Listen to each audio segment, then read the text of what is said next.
안녕하세요. 랜선 클래스 최정아입니다. 안녕.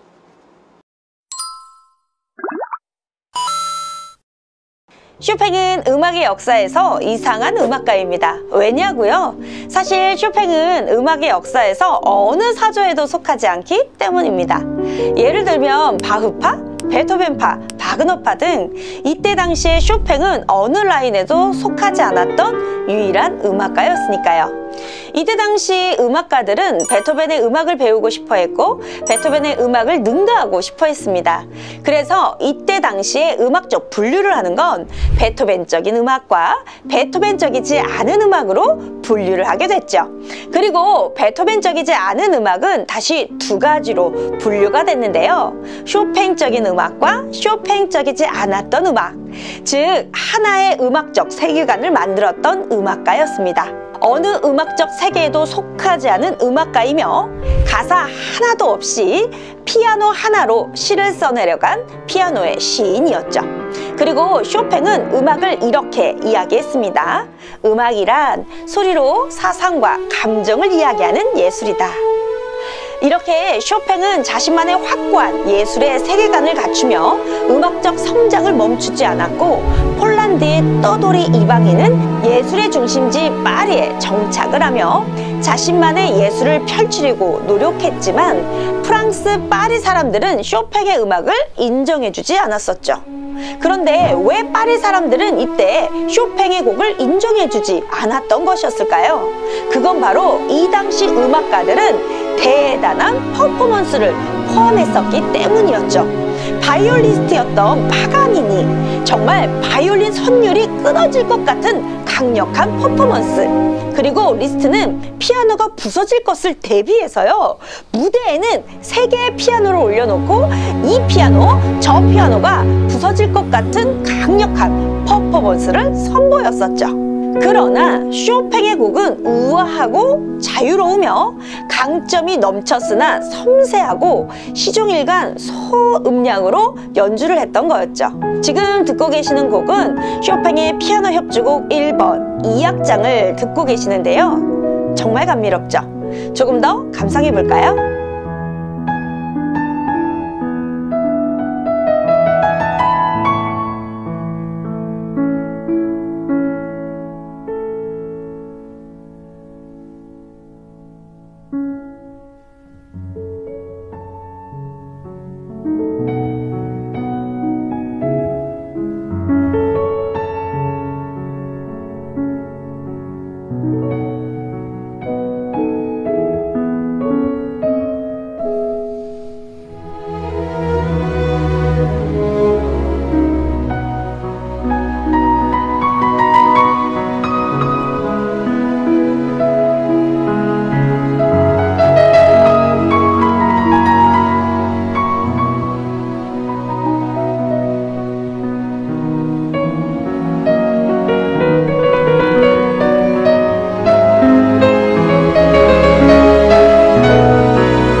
그러나 유일하게 쇼팽의 음악을 인정해준 사람은 바로 최고의 예술가 집단이었습니다. 그중 쇼팽의 음악을 너무나 사랑했고 대중에게 알려주고 싶어 했던 음악가는 바로 리스트였죠. 그리고 이때 당시 리스트는 파리에서 자신만의 유행 음악을 만들면서 음악 시장을 주름잡았던 인싸 중에 핵 인싸였습니다. 그러다 보니 리스트가 공연을 오픈한다는 소식만으로도 티켓은 매진됐었고요. 연주회는 늘 대성공이었죠. 이때 리스트는 자신의 공연이 오픈이 되면 늘 쇼팽을 초대 손님으로 초청을 해서요 자신의 공연에 온 관객들에게 쇼팽을 소개하기 시작했습니다. 그러나 리스트의 공연에 쇼팽이 초대되어 연주가 시작이 되면 사람들은 자리를 뜨거나 모르는 사람의 음악, 그리고 지루한 음악이라는 반응을 보이며 리스트의 무대와는 전혀 다른 분위기가 연출되기 시작했습니다. 그저 리스트가 너무 격정적이어서 잠시 휴식을 위한 막간 공연? 뭐 그 정도로 생각했다고 해야 될까요? 쇼팽은 리스트가 자신을 위해 기회를 열어준 것에 대한 고마움은 있었지만 그런 공연을 하고 난 뒤에는 더 작아지고 초라해졌습니다. 쇼팽은 점점 작아지는 자신을 발견하고 더 이상은 궁핍한 예술가로 살지 않겠다고 결심을 하게 됩니다. 그러자 리스트는 마지막 제안을 하게 되는데요. 쇼팽, 만일 이번 공연도 사람들에게 아무런 반응이 없다면 이제 우리 그만하자. 그 대신 이번 공연은 날 믿고 한번 꼭 따라와줘. 오케이? 그리고 쇼팽은 리스트의 마지막 제안을 받아들이게 되었죠. 그리고 리스트의 공연이 시작되었습니다. 그런데 이 공연은 음악의 역사상 유례없는 음악회로 기록되기도 했습니다. 음악회 공연에 불을 모두 끄고요, 암전 속에서 귀만 열고 음악을 감상하는 연주회였으니까요.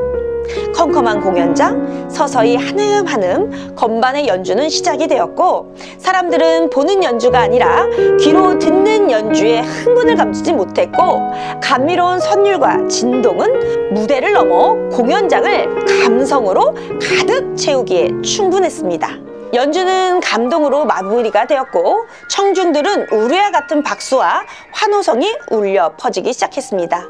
그리고 무대는 환호성과 박수, 소리와 함께 불이 켜졌죠.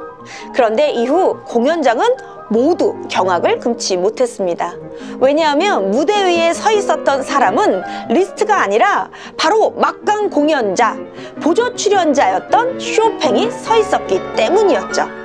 결국 리스트는 사람들의 편견이 세상의 음악 천재를 못 알아봤다는 것을 일깨워준 연주회가 되었습니다.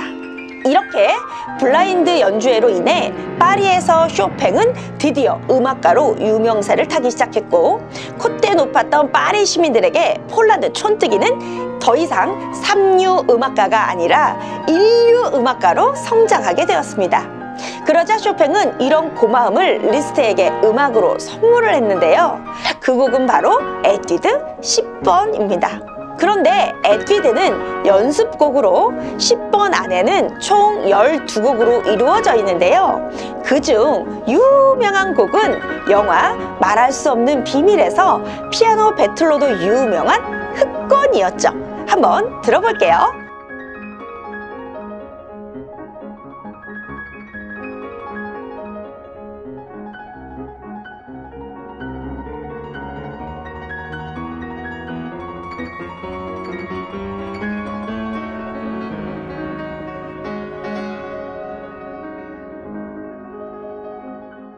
그러나 쇼팽은 리스트를 통해 얻은 성공이었지만 자신의 신분 또한 잊지 않은 음악가이기도 했습니다. 빼앗긴 나의 조국 폴란드, 세계 지도에서 사라진 폴란드를 위해 쇼팽이 유명해진 이후 제일 먼저 한 일은 바로 폴란드 난민을 위한 구호 연주회였습니다. 그리고 쇼팽은 이때부터 애국적인 정서의 음악을 작곡하며 나라를 잃은 사람들을 위해 위로의 음악을 만들기 시작했었죠. 그리고 쇼팽은 자신은 비록 총과 칼을 차고 독립운동은 할 수 없었지만 나라를 위해 목숨을 바친 조국의 청년들을 위해 그리고 세계의 평화를 위해 폴란드의 정신을 끊임없이 음악으로 저항하기 시작했습니다. 그리고 이런 음악들은 폴란드인에게는 잃어버린 내 나라, 내 조국을 기필코 다시 되찾겠다는 굳은 결심의 비장함으로 다가오게 만들었었죠. 그리고 폴란드 사람들은 지금까지도 쇼팽은 그 어떤 혁명 투사보다도 자신의 민족성을 크게 자극시켰던 음악가로 기억하고 있습니다. 그래서 폴란드를 대표하는 인물이라고 하면 쇼팽이 빠질 수 없는 인물이 되었죠. 이제 쇼팽은 파리에서 성공을 해서 귀족들의 피아노 선생님이 되었고 쇼팽에게 피아노 지도를 받겠다며 파격적인 보수는 물론 보너스까지 얹혀주는 최고의 피아니스트 그리고 예술가가 되었습니다. 그리고 이때 당시 쇼팽을 후원하던 로스차일드 남작 부인에게 곡을 헌정하게 되는데요. 그 곡이 바로 발라드 4번, 작품 번호 52번이었죠. 이제 쇼팽은 파리의 예술계의 중심에 서 있었습니다.